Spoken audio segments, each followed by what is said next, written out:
নমস্কার বন্ধুরা, গল্প কথার আসরে আপনাদের আরও একবার জানাই স্বাগত। আমি রুমকি। আশা করি আমার সকল শ্রোতা বন্ধুরা সবাই খুব ভালো আছেন। আর যারা নতুন শ্রোতা বন্ধু, তাদের জন্য রইল একটা ছোট্ট অনুরোধ। যদি এই চ্যানেলে কেউ নতুন হয়ে থাকেন আর এই ঘটনা শুনে যদি সত্যি ভালো লেগে থাকে, তাহলে চ্যানেলটিকে সাবস্ক্রাইব করে দেওয়ার জন্য অনুরোধ রইল। আমার এই ছোট্ট পরিবারের সদস্য হয়ে যান আরও নতুন নতুন ঘটনা শোনার জন্য। আর আজকে আর দেরি না করে চলে যাব ঘটনায়। কিন্তু ঘটনায় যাবার আগে আপনাদের উদ্দেশ্যে ছোট্ট দুটো কথা বলি। যদি আপনাদের জীবনেও এমন কোনো ঘটনা থাকে, আমাকে জানাতে ভুলবেন না কিন্তু। ডেসক্রিপশন সেকশনে সমস্ত লিংক দেওয়া রয়েছে, সেখানে চাইলেই আপনারা আপনাদের ঘটনা জানিয়ে দিতে পারেন। আর দেরি না করে চলে যাচ্ছি আজকের ঘটনায়। আমাদের সবার মধ্যেই দুখানা সত্তা রয়েছে, পুরুষ সত্তা আর নারী সত্তা। যখন আমাদের নারী সত্তা বেশি থাকে তখন আমরা একজন নারী হয়ে উঠি, যখন পুরুষ সত্তা বেশি থাকে তখন আমরা পুরুষ হয়ে উঠি। কিন্তু যার মধ্যে তার শারীরিক দিক থেকে সে পুরুষ, কিন্তু তার মধ্যে নারী সত্তা দেখা যায়, তখন ব্যাপারটা একটু গন্ডগোলে হয়ে যায় না? এদেরই তো থার্ড জেন্ডার বলে, তাই না? আজকের দিনে এই থার্ড জেন্ডাররা অনেকটাই এগিয়ে এসেছেন। তাদের বিভিন্ন ধরনের চাহিদা যেগুলো রয়েছে সেগুলো অনেকেই মেনে নিয়েছে, তাদের সমাজ মানতে শিখেছে। কিন্তু আজ থেকে যদি 15 কিংবা 20 বছর আগে আমরা দেখি, সেই সময় কিন্তু এই যে সমস্ত মানুষেরা ছিলেন, মানে থার্ড জেন্ডার যারা ছিলেন, তাদের তো সমাজ সেভাবে কখনো মেনে নিতে পারেনি। সুতরাং তখন তাদের জীবনটা কীরকম দুর্বিষহ ছিল, আজকের এই ঘটনা তার একটা ছোট্ট প্রমাণ। বন্ধুরা, আজকে যে ঘটনাটা আপনাদের সামনে তুলে ধরবো, ঘটনাটি পাঠিয়েছেন যিনি, তিনি তার নাম প্রকাশে অনিচ্ছুক, তাই তার নাম আমি রিন্টুদা বলে সম্বোধন করলাম। এই যে রিন্টুদা, তিনি তার দিদার জীবনে এরম একটা ভয়ঙ্কর ঘটনা যে ঘটে গেছে সেটা তিনি বলেছেন, এবং এর আগে অবধি তিনি কখনো বিশ্বাস করতেন না যে এমনও কিছু হতে পারে। আর যখন তিনি তার দিদাকে সামনে থেকে এমন একটা অবস্থায় দেখেছিলেন, তিনি রীতিমতো ভয় পেয়ে গেছিলেন। তিনি বুঝতেই পারেননি যে এমনও কিছু হয় বা এমনও কিছু হতে পারে। আর ভনিতা না করে গল্পে আমি চলে যাচ্ছি। রিন্টুদার দিদা, তার বাড়ি হচ্ছে বর্ধমানে, মানে রিন্টুদার মামার বাড়ি হচ্ছে বর্ধমানে। আর দিদার সাথে যখন এই ঘটনাটি ঘটে তখন তার দিদার বয়স 70 কি 72 বছর হবে। রিন্টুদা বলছেন ওনার দাদু মারা গেছেন তার প্রায় 7-8 বছর আগে। রিন্টুদারা কলকাতায় থাকেন, তার মা বাবা সবাই কলকাতায় থাকে। তার এক মামা, তিনিও কলকাতায় থাকেন, কিন্তু আর 2 মামা থাকেন তার দেশে, মানে ওই বর্ধমানে তার দিদার সাথেই আর কি থাকেন।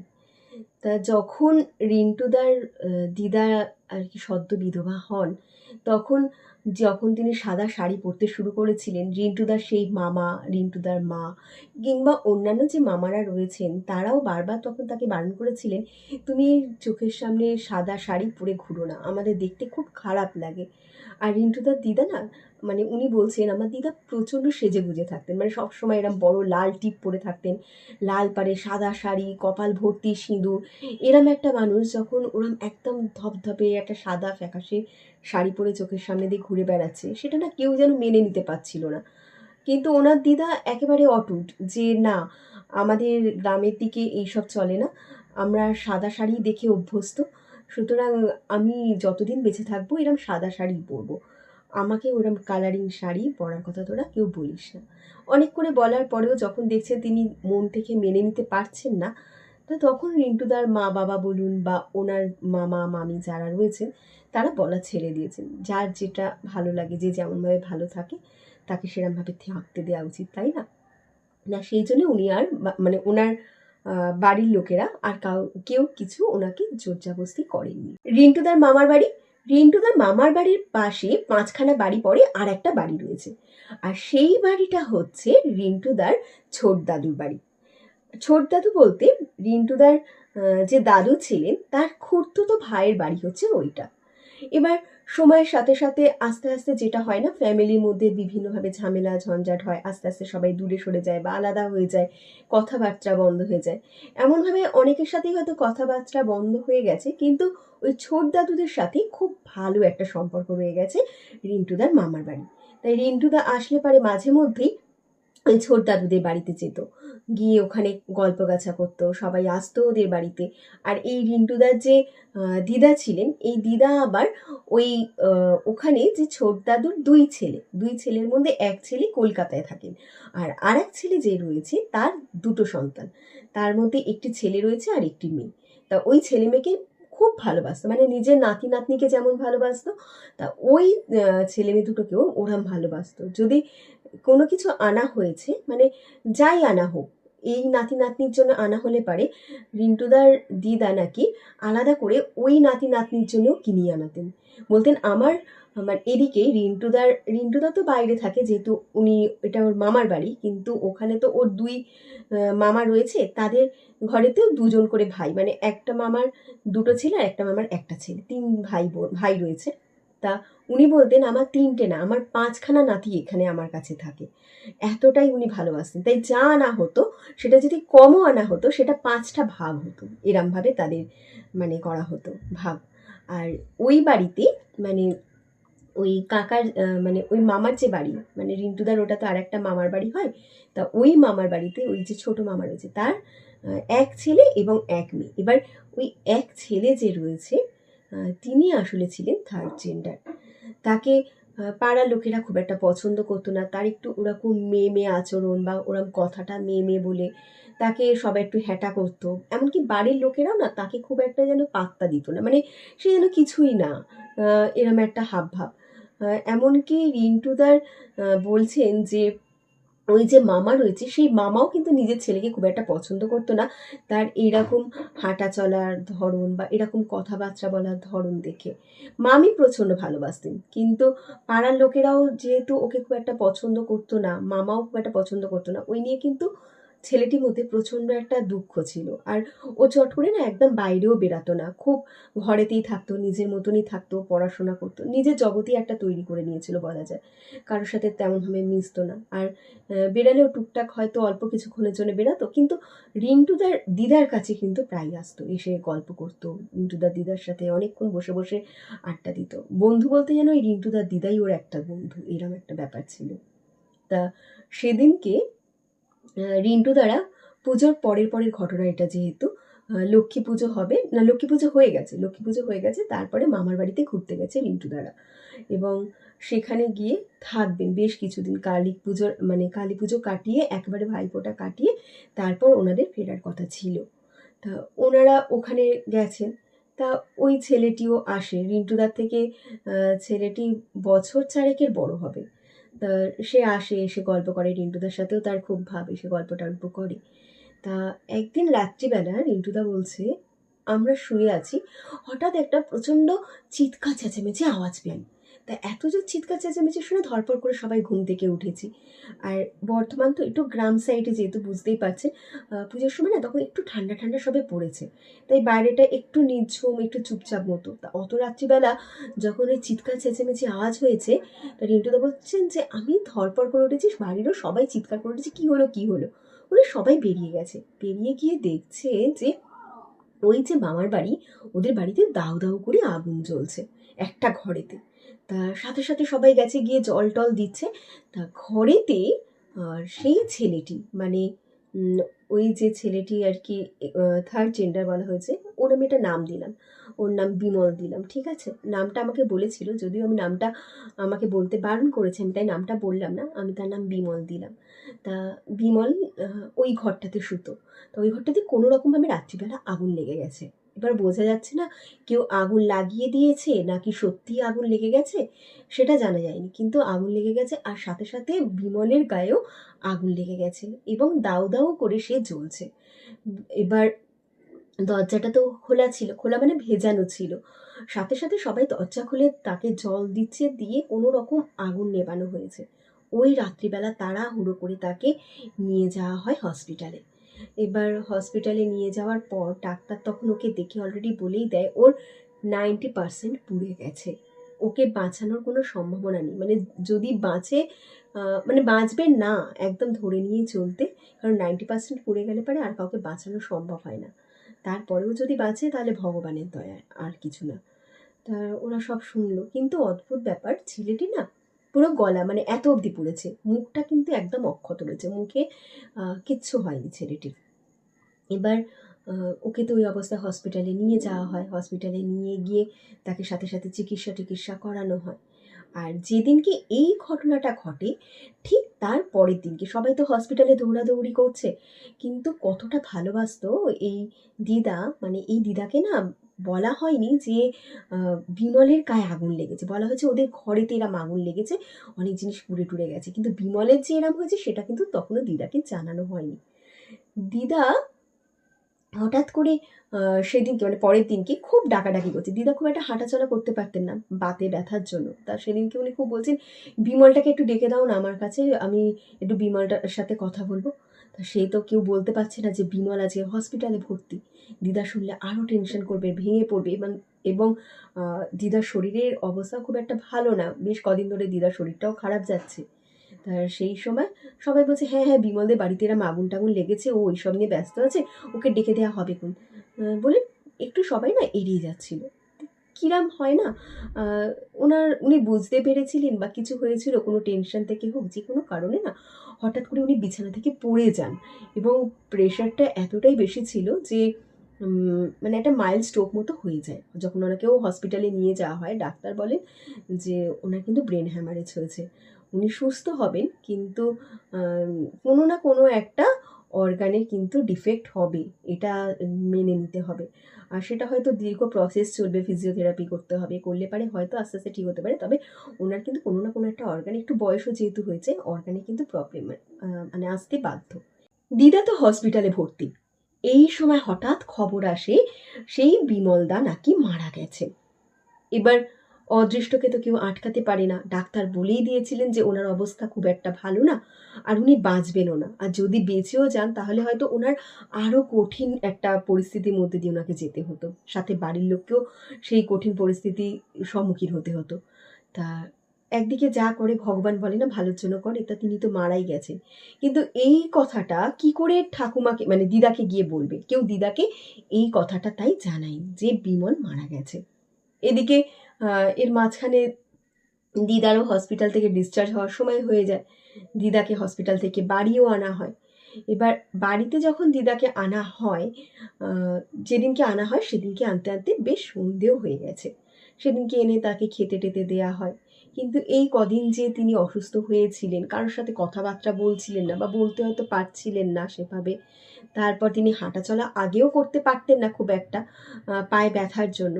তা যেদিনকে ওনাকে বাড়িতে নিয়ে আসা হয়, সবাই ধরে ধরে ওনাকে ঘরেতে ঢোকান, বিছানায় শুয়ে টুয়ে দেন, কোনো রকম খেতে দেন, উনি খান টান, কিন্তু তিনি একদম চুপচাপ করেছিলেন, কোনো কথাবার্তা খুব একটা কারোর সাথে বলছে না।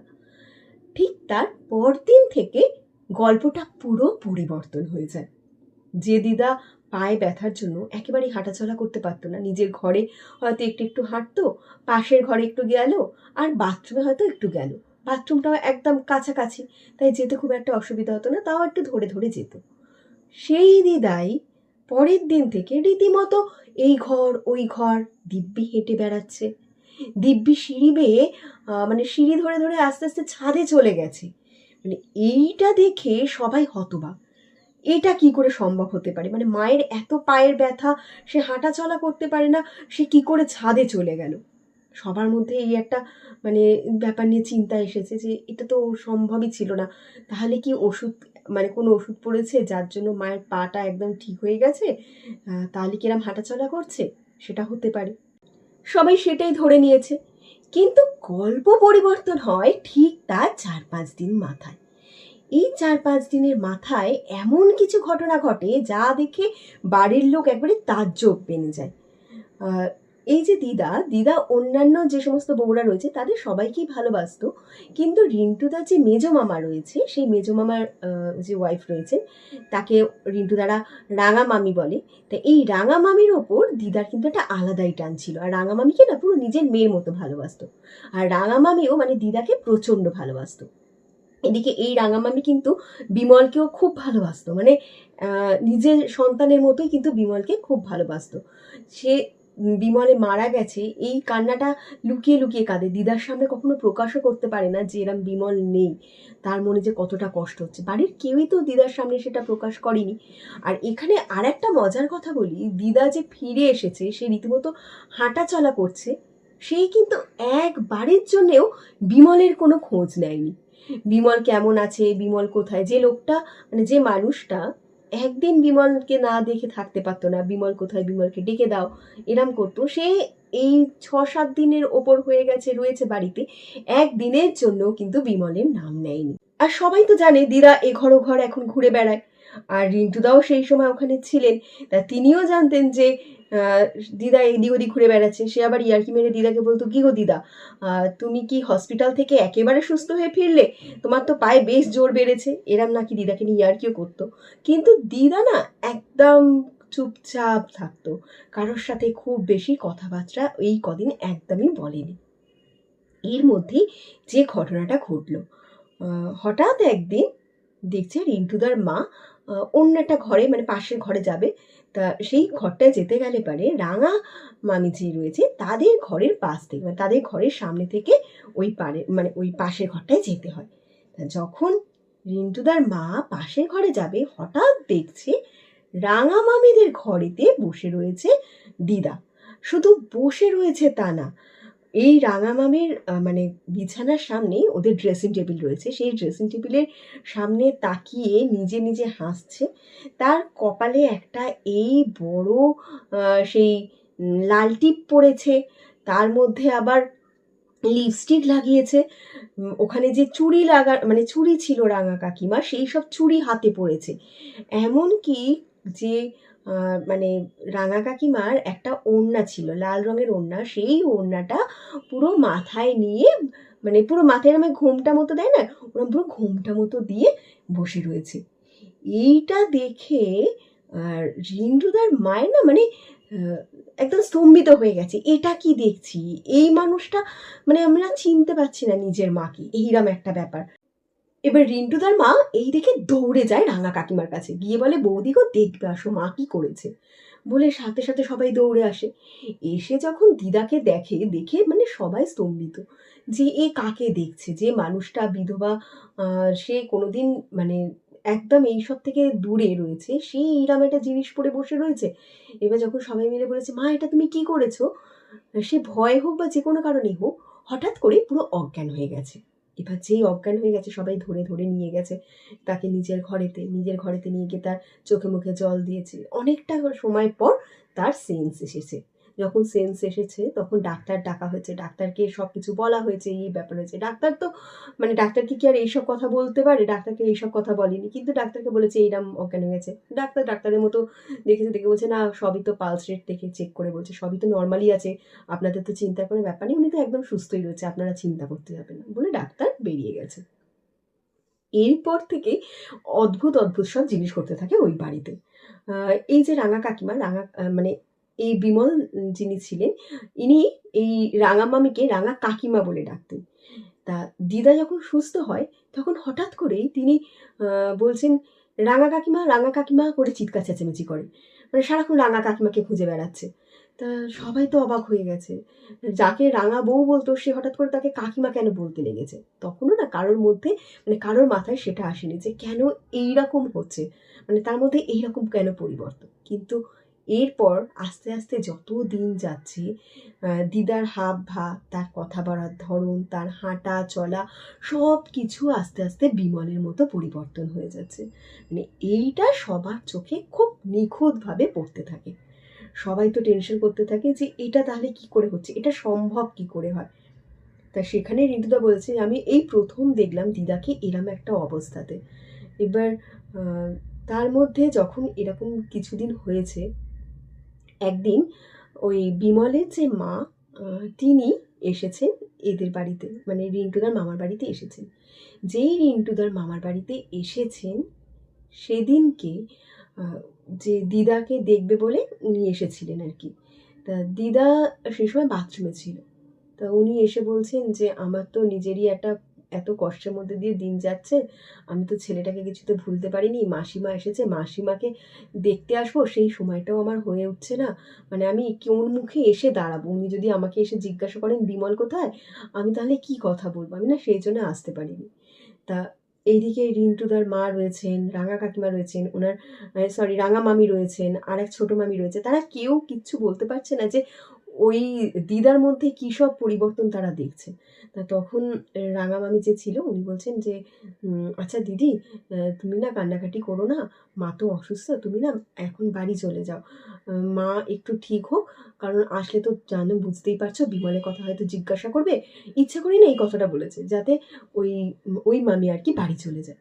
তা বলতে তো উনি বললেন হ্যাঁ ঠিকই বলেছো, আমিও ওনার সামনে এসে কেঁদে টেঁদে ফেলবো, বিমলের কথা জিজ্ঞাসা করলে আমি তাহলে আর দেখা করলাম না, আমি তোমাদের সাথে দেখা করে চলে গেলাম। এই বলে উনি দেখা করে চলে গেছেন। এবার সেই সময় ওরাও তো চিন্তা করছে যে মায়ের এই পরিবর্তনটা একদমই ঠিকঠাক না, নিশ্চয়ই মায়ের মধ্যে কোনো একটা মানে কিছু একটা হয়েছে, না হলে মা এরকম করে না। তা কাকে বলবে কাকে বলবে, তা সেই সময় ওই গ্রামেতেই একজন পুরোহিত আছেন, পুরোহিত না মানে উনি গুরুদেব আর কি। অনেক পুরাতন একটা মন্দির আছে, সেই মন্দিরেতে উনি সাধক বলা যায়, অনেক বছরের সাধক উনি, অনেক বয়স হয়েছে ওনার। তা ওনার কাছে তখন এরা যায়, গিয়ে রিন্টুদার মামা মামি সবাই যায়, গিয়ে এই সব ঘটনা খুলে বলে। তা তখন ওই সাধক বলে আমি তোদের বাড়িতে যাব, গিয়ে আমি একবার ওনাকে সামনাসামনি দেখতে চাই, সামনাসামনি দেখে আমি তারপর যা বলার বলবো। এরপর যখন উনি বাড়িতে আসেন, বাড়িতে আসার সাথে সাথে দিদা চিৎকার করতে শুরু করে দিয়েছে, রীতিমতো চিৎকার করছে যে তুই কেন এখানে এসেছিস, তুই এখান থেকে এক্ষুনি বেরিয়ে যাবি, তুই আমার ঘরেতেই ঢুকবি না, তুই এখান থেকে যা, বলে মানে রীতিমতো চিৎকার চেঁচামেচি করছে। তা সাধক তো যা বোঝার বুঝেই যান উনি। তা উনি বলেন যে দেখো, আমি বলছি এইটা তোমার দিদা নয়, এর মধ্যে মানে কোনো একজনের আত্মা রয়েছে, আর যে চাইছে না আমি তোমাদের বাড়িতে আসি। তাহলে তখন আর কি ওর মামারা জিজ্ঞাসা করে তাহলে কি করতে হবে, কি করলে পারে মা সুস্থ হবে। তো তখন বলেছে যে যে রয়েছে, আমি আজকে চলে গেলাম, আমি এর পরের দিনকে আসবো, এসে আমি তার সাথে পুরোপুরি কথা বলবো, কথা বলে আমি তারপর তোমাদের সব কিছু জানাবো। এরপর সেদিনকে তো উনি চলে গেছেন। তারপরের দিনকে উনি তুলসী মালা আরও কয়েকটা জিনিস কি সব এনেছিলেন, এনে এবার তিনি ওখানে ঢুকেছেন। ঢুকতেই তো দিদা প্রচণ্ড রেগে আছে, রেগে একদম মুখ লাল হয়ে আছে, বলছে তুই কেন এখানে এসেছিস, তুই এখান থেকে চলে যা, তুই আসলে পারে জানিস আমার কতটা কষ্ট হয়, তুই আমাকে কি এদের থেকে সরিয়ে দিতে এসেছিস, তুই কি চাস না যে আমি আমার এই কাছের মানুষগুলোর সাথে থাকি। তা তখন যে গুরুদেব আছেন উনি তখন বারবার মানে ওনাকে বলছেন যে তুমি কি চাইছো, তুমি কেন এখানে এসেছো, তুমি শান্তি পাওনি না, তোমার মানে কি চাহিদা যার জন্য তুমি ওনাকে মানে ওনার মধ্যে প্রবেশ করেছো। সে তো কিছুতেই বলে না। আর হঠাৎ সেই মোমেন্টে সেই বিমলদা যিনি রয়েছেন তার মা না ওদের বাড়িতে চলে এসেছে। এবার যেই বিমলদার মা ওদের বাড়িতে এসেছে, দিদা দৌড়ে গিয়ে বিমলদার মাকে জড়িয়ে ধরেছে, জড়িয়ে ধরে বলছে মা তুমি এতদিন পর আমার কাছে আসলে, আমাকে দেখতে আসলে, এতদিন পর তোমার আমার কথা মনে পড়লো, ওই এতদিনে তো তুমি একবারও আমার কাছে আসোনি। এবার ওই বিমলদার মা যখন এই ঘটনাটা ঘটেছে, উনি তো রীতিমতো শকড, মানে কি হলো মাসিমার, উনি এরম কেন করছেন, মানে উনি তো কিছুই বুঝতে পারছেন না যে কেন এটা হলো। এবার তখন উনি মুখ চাওয়াচাই করছেন। এবার যে যা বোঝা সব বুঝে গেছে। এবার যিনি মানে গুরুদেব ছিলেন তিনিও বুঝতেই পেরেছেন ব্যাপারটা কি। তা তখন বিমলদার মাকে বললেন দেখো, ওনার মধ্যে তোমার ছেলের আত্মা প্রবেশ করেছে, তোমরা হয়তো তোমার ছেলের একটা কাজ করেছো, কিন্তু সেই কাজেতে তোমার ছেলের কিন্তু মানে শ্রাদ্ধ শান্তি করলেও তার কিন্তু আত্মার মুক্তি ঘটেনি, ও কিন্তু এখানে মায়ার টানেতেই রয়ে গেছে, এই দিদার কাছে রয়ে গেছে মায়ার টানেতে।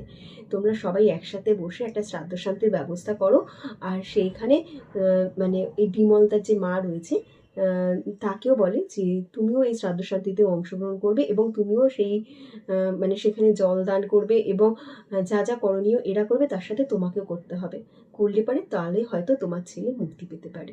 এরপর সেই কাজ করা হয়, এবং আস্তে আস্তে বিমল দা যিনি ছিলেন তিনি দিদার শরীর ত্যাগ করে যান এবং দিদা আস্তে আস্তে সুস্থ হয়ে যান।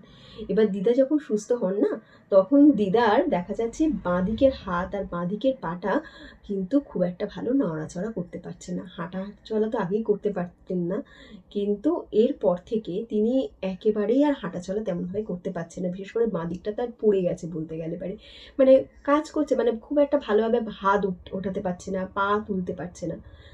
তারপরে অনেক ফিজিওথেরাপিস্ট এসেছে, ফিজিওথেরাপি করতে করতে করতে করতে অনেক পরে আস্তে আস্তে তিনি সুস্থ হন। আর এইভাবে কিন্তু বিমলদার আত্মার শান্তি কামনা করা হয়েছিল এবং বিমলদার আত্মার শান্তি পায়। এই ছিল আজকের ঘটনা। আশা করি ঘটনাটা আপনাদের ভালো লেগেছে। যদি ভালো লেগে থাকে আপনারা চাইলে কমেন্ট করতে পারেন। আশা করি সবাই ভালো থাকবেন। আর নেক্সট কোনো ঘটনা নিয়ে আবার আমি আপনাদের সামনে আসবো। আজকের মতো নমস্কার।